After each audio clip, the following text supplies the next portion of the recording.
ओम महाज्वालाय विद्महे अग्निमध्याय धीमहि तन्नो अग्नि प्रचोदयात्।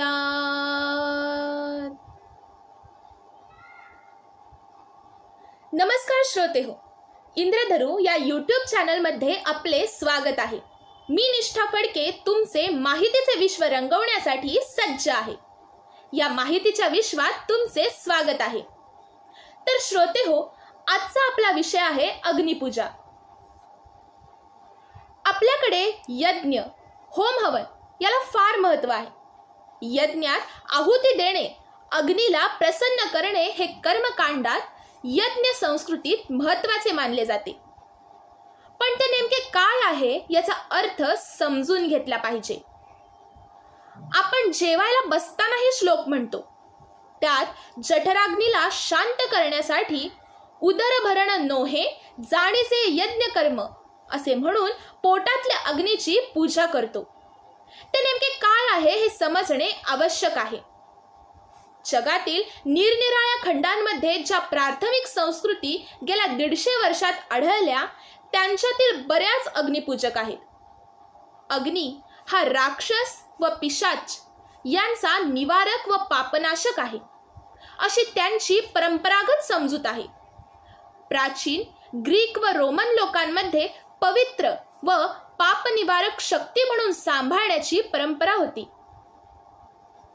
हिब्रूंच्या धर्मग्रंथात अग्नीचा महिमा वर्णिलेला नसला तरी ते देवाची पूजा व प्रार्थना करताना देवाला अर्पण करावयाचे पदार्थ वेदीवरील अग्नीत टाकीत असत।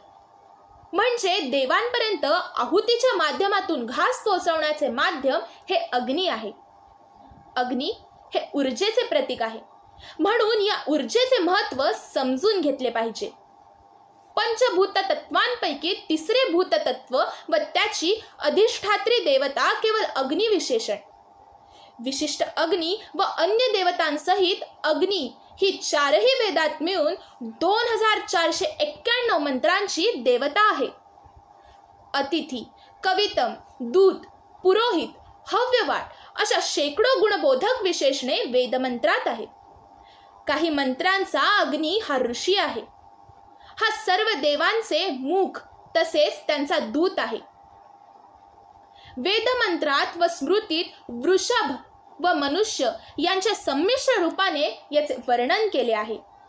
ते म्हणजे असे की त्याला 4 शिंगे, 3 पाय, 2 मस्तके, 7 जिव्हा, 7 हात, 4 नेत्र, 4 कान, 2 नासिका, 2 पुच्छे, 3 ठिकाणी बांधलेला उजव्या 4 हातात शक्ती, अन्न, स्तृक्त व स्त्रु, डाव्या 3 हातात तोमर, व्यजन व घृतपात्र। त्याचे वाहन मेंढा आहे। वर्ण पिंगट, गोत्र शांडिल्य असे आहे।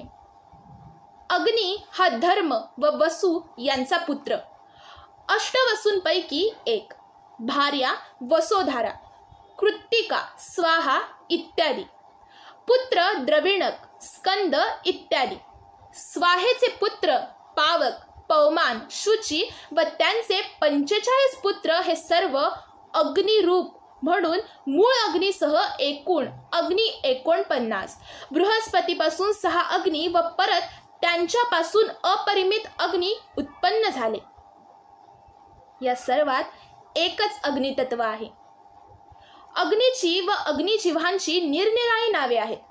विविध कर्मात विशिष्ट नावांनी अग्नीची स्थापना व विशिष्ट जिव्हेत दिलेली आहुती धर्मशास्त्रात विहित आहे। त्रैवर्णिकांना अग्नि उपासना नित्य आहे। अग्निपूजक जागतिक मोठे धर्म म्हणजे प्राचीन हिंदू धर्म व इराणी लोकांचा म्हणजे पारशांचा जरथुष्ट्री धर्म होत।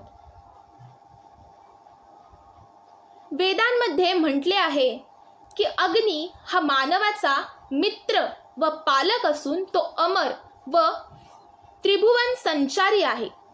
तो इंद्र, वरुण, सूर्य इत्यादी देव व माणसे यांच्यातील मध्यस्थ म्हणजे देवदूत आहे। अग्निदेवतांना यज्ञात बोलावून आणतो किंवा देवतांकडे हवी पोहोचवितो अशी वेदांची कल्पना आहे। भारतीय आर्याच्या विवाह उपनयन, अंत्येष्टी इत्यादी संस्कारात अग्निपूजेलाच प्राधान्य असते. अग्नीची पूजा म्हणजे मंत्रपूर्वक अग्निस्थापना, प्रार्थना, समिधा, दूध, तूप, यव, तांदूळ, मांस व अन्य अन्नात्मक द्रव्यांचे अग्नीला व अन्य देवतांना उद्देशून हवन करणे व अखेरीस अग्निदेवाचे विसर्जन करणे. वैदिक धर्मात गृहस्थाचे म्हणजे आर्याचे अग्निहोत्र हे नित्य कर्तव्य मानले आहे. पारशी धर्मात अग्नी हा पवित्र व अमर स्वर्गीय प्रकाश मानला आहे. त्याच्या नित्यपूजेकरिता पारशी लोक अग्निमंदिरे, अग्यारी बांधतात. तो अग्नी विझू नये म्हणून वैदिक आर्यांप्रमाणे त्याच्या रक्षणाची काळजी घेतात. अर्थात अग्नी हे शक्ती आणि ऊर्जेचे साधन आहे, त्यामुळे तो कायम पूजनीय आहे. तसाच त्याच्यापासून सावधानताही बाळगणे आवश्यक आहे. अग्नी हा जसा पूजेसाठी आहे तसाच तो शस्त्राचे प्रतीक आहे. कोणतेही अस्त्र आणि शस्त्राचा परिणाम अग्निकांड हाच आहे. त्या ऊर्जेतून निर्माण होणारी आग ही विध्वंसक असते. अणुऊर्जा, अण्वस्त्रे किंवा क्षेपणास्त्रे, तोफेचे गोळे किंवा बंदुकीची गोळी सगळीकडे अग्नीच आहे. एखादी ठिणगीही या अग्नीची फार मोठी ताकद असते. पूजा करणे याचा अर्थ शांत आणि प्रसन्न करणे. अग्नीला शांत आणि प्रसन्न करून घेणे याचा अर्थ सौम्य ऊब त्याने द्यावी, त्यातून प्रेम निर्माण व्हावे आणि त्याच्यातून होणारी विध्वंसक शक्ती दमन करून ठेवावी. हाच अग्निपूजेचा अर्थ आहे. हाहाकार माजवणे, राख रांगोळी करणे यासाठी अग्नीचा वापर नाही. वाईट प्रवृत्तीचे दहन करण्यासाठी अग्नी आहे. वाईट प्रवृत्तींचे दहन केल्यावर त्याचे तोंड गोड करण्यासाठी हवन देणे हे कार्य आहे. आगीच्या ऊर्जेवर दगडी कोळशाच्या माध्यमातून रेल्वे इंजिन कसे धावते हे आपण पाहिले आहे. त्यामुळे अग्नीच्या शक्तीचा योग्य वापर कसा करायचा हे लक्षात घेतले पाहिजे. तर श्रोते हो, कसा वाटला आजचा विषय? व्हिडिओ आवडल्यास लाईक करा, चॅनलला सबस्क्राईब करा आणि कमेंटमध्ये नक्की सांगा. धन्यवाद.